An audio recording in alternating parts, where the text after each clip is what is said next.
Office workers of Reddit, what's your best office story? Came into work. I was the early manager, and before I get to my desk my phone is ringing. Answer it and it's an employee. All he says is I have to go. I'm bleeding from my butt. Stunned I say yeah, you should leave. I walk to his cube and find a blood-soaked chair with bloody napkins all over it. I ask if he wants to call 911 or something and he says no, I am driving myself. Call maintenance and have to explain to them and upper management how all this blood appeared. Guy ended up okay and came back to work couple days later. Never asked what the hell the issue was. I work at factory back office watching over incoming outgoing materials and general material management. We had a shipping container come in from the States, transporting several big bags of a sugar milk powder mixture. We crack open the container and much to our surprise we find a cat. Bear in mind this container spent a solid week or two at sea. The cat was alive. Apparently it survived of eating the powder. So I did the old screenshot the desktop, hide desktop icons, and save the screenshot as the new desktop background to 3 different computers, 2 of which were shared between 5-10 people. Now the problem was, I called in sick with food poisoning the next day. Utter chaos broke out. No one could open any programs. IT had to get involved and it apparently took them a few hours to figure out what had happened. No one ever knew it was me, and I had planned on, taking the credit and winning that stage of the prank war. But I played dumb and bit my tongue. We had a Phil Collins data frick with a co-worker that professed to hating Genesis. Months after revealing their hatred, the president of the company had the IT department stay after everyone left to absolutely cover this person's desk in Phil's face and I heart Phil signs in celebration of Phil Collins' birthday. It was practically a holiday, and very little work was accomplished as a result. Pretty much the best day at the office ever. My current office building was once a funeral home that had sat vacant for a number of years after the previous owner shot himself in the apartment upstairs. When we first moved into the office, there was a wall panel that was accidentally knocked out in the basement. There were about 30 people worth of ashes hidden in the wall. I have one. We have an agent. Let's call him Joe. Joe is about 60 and the perfect employee. Never misses work. Perfect stats. Honest. Customers love him and always give him praise. Volunteers for overtime and absolutely everybody loves him. I use his calls as examples in my training class. He has been offered numerous management positions but he is perfectly content sitting at home, fixing customers' problems, making them happy and making our company money. He is an absolute machine. 2 years ago his wife and his 40th wedding anniversary was coming up and I had a business trip to Ohio for a new system training. Joe was told he had to come with me to learn.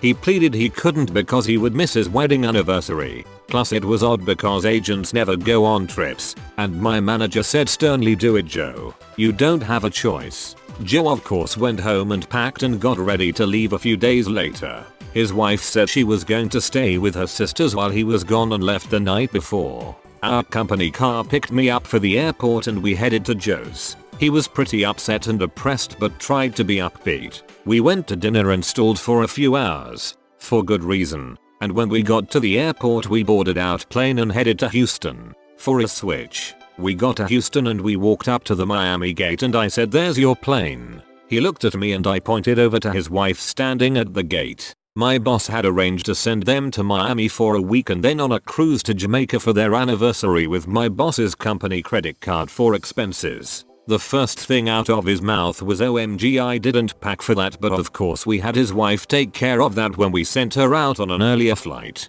He started crying right there in the airport and hugged me. I handed him the credit card, went over and gave his wife a hug and told her she owed me some apple cookies. So boom, and headed to my plane for Ohio. Went to Ohio and, yeah, Ohio. A guy at my office had a fishing rod along the ceiling. He had the hook positioned over a guy, who we'll call Dave's head. Every so often he dropped the hook, which has a little weight, onto Dave's head and then quickly pulled the cord so the hook is back up to the ceiling and isn't visible. This was going on months and the guy who was being pranked didn't have a clue. He went to the doctor for tests because it felt like a throb to his head, so he worried something was really wrong. When we told him what was happening, he couldn't stop laughing at himself. Dave's revenge was pretty sweet. He had intercourse with the pranker's sister. I got this job a few years back. In the first week I was blown away at the technical ineptitude of the whole damn place. Our job requires a lot of scanning. Usually large stacks of bank statements 100-200 pages at a time. And the people who I worked with and for, more often than not, needed to scan things that were front and back. How they did this blows my mind to this day. Step 1. Flip the whole stack upside down so the reverse side was ready to scan. Step 2. Make a copy of every backside. Step 3. Take the reverse side and place it behind its front side so that it would be page 1. Copy of page 2. Page 3. Copy of page 4. etc. Step 4. Scan the whole stack face up. The amount of paper they wasted was unbelievable. That's the day I became a genius by showing them our enterprise level scanner could scan front and back simultaneously with the push of 2 buttons. This is also when I became partly responsible for every IT issue in the office, despite having IT members on staff at all times. 10 minutes into the company meeting, someone's phone went off playing bagpipe music. But as it got louder we realized it was an actual set of bagpipes playing outside. Before we knew it, the guy marches into the conference room blasting away that one Scottish song. Don't know what it's called, but you know the one I mean. After he finished playing, the speaker, who had been playing dumb until now, announced that we had just acquired a small company in Scotland. Best announcement ever. I swear to God this is true. I worked in a staffing company as a recruiter. One of the sales guy always bragged about his martial arts skills. One afternoon one of the female recruiters called him out on him. They were right outside my cubicle. He says something to the effect of, "Don't believe me? I will kick my foot over your head right now. Start here." Just like this. He positions her and then gets in a karate squat. Don't know how else to describe it. And goes for it without any stretching, practice or anything. He rotates and kicks his foot way up, just high enough to make solid contact with her right temple with a solid thud.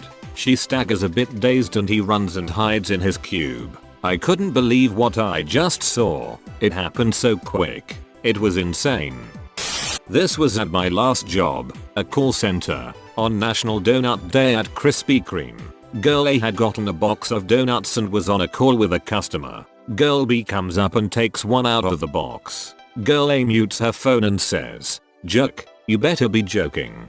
Don't touch my donuts." Girl B turns around and walks away with a donut. Girl A hangs up on her customer and full on assaults Girl B. An epic brawl breaks out right in the middle of the call floor and they even crash through the giant partition that separates our call center from another company's, which is actually all in the same giant room. At some point a knife tumbles out of one of their purses. No one actually pulled it or tried to use it, but it did fall out. Management has everyone end their calls and clears the floor out. Cops are called and both girls are escorted out, never to be seen there again, because donuts. A girl I worked with, married, was friking the boss, also married. They stayed after hours 4 weeks to do their thing in his office. For some reason, she opened up to me about this even though we weren't friends, and she included the fact that he prematurely ejaculates. So, anytime he's being a jerk I just picture that and feel better. I work with my best friend at a large and stuffy office, so I send him horrible and ridiculous things in the mail, addressed to him, at our office. My favorite thus far was when he opened, in front of group of co-workers, a translucent peach colored dildo I had found online. It was on sale for $20. We had a general office questionnaire one day. Questions like, do you like your job? Do you feel listened to, or have you been sexually harassed at work? One person filled in yes to that last question. Massive panic within the company followed. Protocols were set up, meetings held, experts hired, and our team managers took each and every one of us separate and asked us, with concern and kindness in their eyes, was it you? Did anyone hurt you? It was John. He and Fred were good friends and always slapping each other on the butt or poking each other in the side, especially when on the phone with a customer. He filled in yes for a laugh because technically, he was slapped on the ass. He got to explain that to the company president and was sacked shortly after.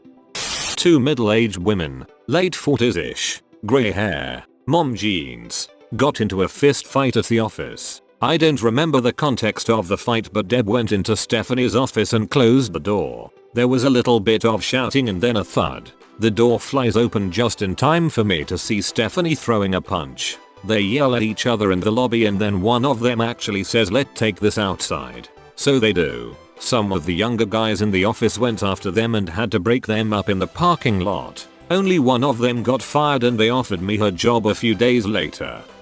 So I had this co-worker who got a hold of the office's emergency air horn.